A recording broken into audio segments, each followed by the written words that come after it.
Myself, Dr. Sukhnandan Singh, Dev Sanskriti University, Haridwar, India.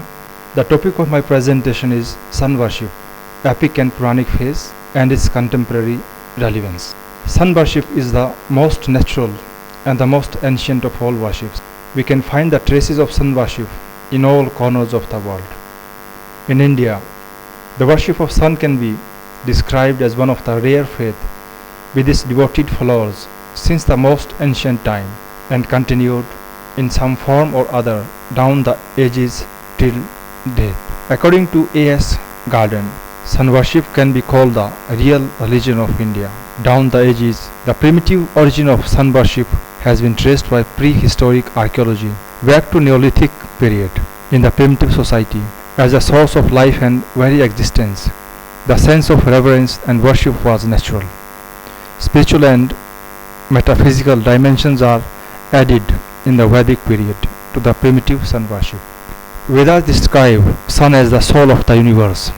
Vedic seers discovered Gayatri Mantra as a sacred sound combination representing solar consciousness. In the form of Trikal Sandhya, sun worship is integrated by the seers in the daily life of common masses. In Vedas, sun was adored by various names like Surya, Sabita, Mitra, Vishnu, Pusa, Ashwin, Aditya, Rohit, Vivaswat, etc. Still non-sectarian and domestic in nature, sun worship of early Vedic period is refined with the passage of time. In Upanishads evolves the spiritual concept of sun. Here sun is identified with Brahm, the supreme truth. Kathopanishad praises sun as Aditya, the self-effulgent source of light, knowing which human being overcomes death. Suryopanishads and Chakshushopanishad are dedicated for sun. Curative aspect and fertility aspects are further elaborated in Atharva Vedas. In the epics, impersonal and abstract form of Upanishads evolves to the personal and concrete form in the epics. In Ramayana, we get different modes of sun worship. Ram, Lakshman, Sita, and the seers used to worship sun by raising their hands. Lord Ram was born of Suryavansh, that is sun dynasty. Parents of Shravan Kumar performed morning and evening sun worship. Says Agast suggested Lord Ram the Aditya Hirdayam to defeat Ravan. The Aditya Hirday hymn in fact lifts sun worship to its glorious heights and describe it to be greater than even Lord Brahma, Vishnu and Mahesh. He is the creator, sustainer and the destroyer of all creation. His different names depicts these forms. The valiant hero of Ramayana, Mahavir Hanuman, is said to have received his spiritual knowledge from Lord Sun as Guru. In Mahabharata, sun worship is wide prevalent in vibrant mode. Kunti, Draupadi, Karan, Sambaran, Arvavasu are the renowned sun worshipper of this period. In Mahabharata, sun is worldly boon giver and also the liberator. At the period of exile, said Dhamya gave Yudhishthira the Ashtotra Shatnamak sun hymn.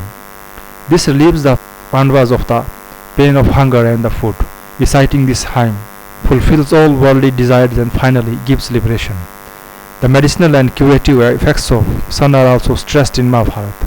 Through sun worship, love gives blind, deaf and dumb persons get their eyesight, hearing power and speaking ability.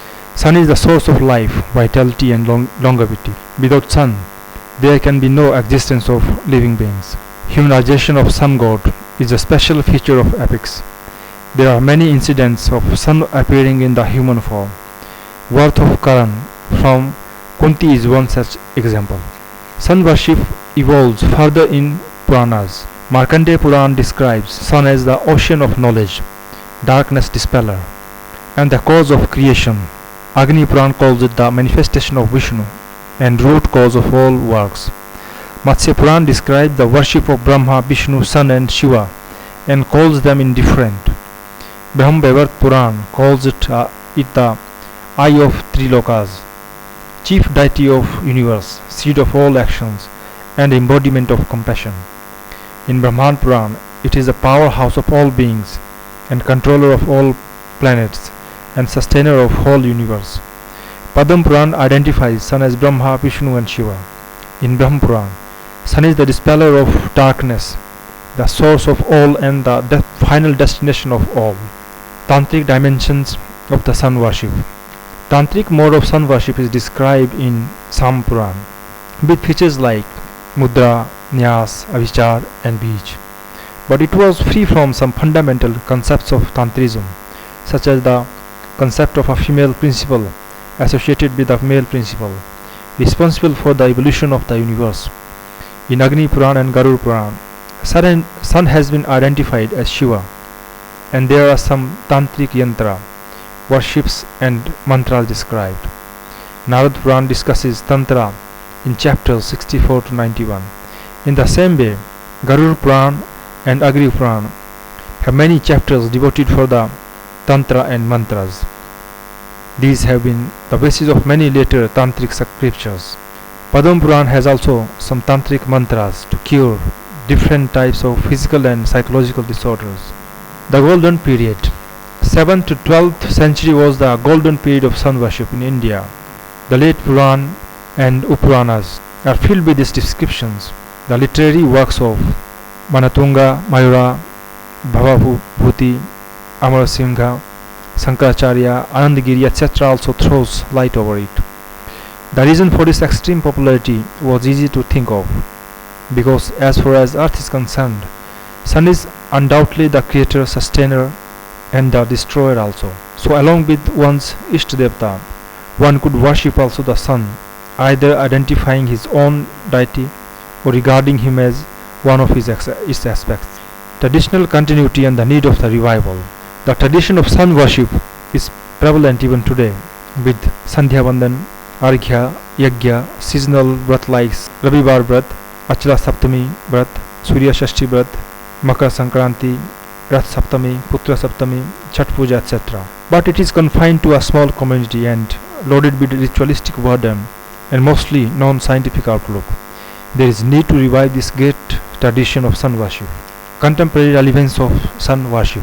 Today, when the whole world is coursing through a phase of global upheaval, at the center can be traced a strange phenomenon linked to sun. It is the solar flare activities, repeating its cycle of abnormal eruption after every 11 to 12 years. Year 2012 and 13 is especially crucial with this regards. The simple, natural and universal mode of sun worship, it can once again come to rescue the human being and the whole humanity. Gayatri Mantra, centered over the solar consciousness, it can be an instrument of vital transformation. With this message of universal harmony and welfare and this mantric Shakti, it can play a decisive role in bringing out a radical transformation in the human consciousness and making this planet Earth a better place to live with. You can be a part or participator of the spiritual programs of the organization All World Gayatri Parivar, an organization centered over the philosophy of Gayatri Mantra and the solar consciousness, celebrating year 2012 and 13 as Saur Sadhana Varsh. That's all. Thank you. Om Shanti Shanti Shanti.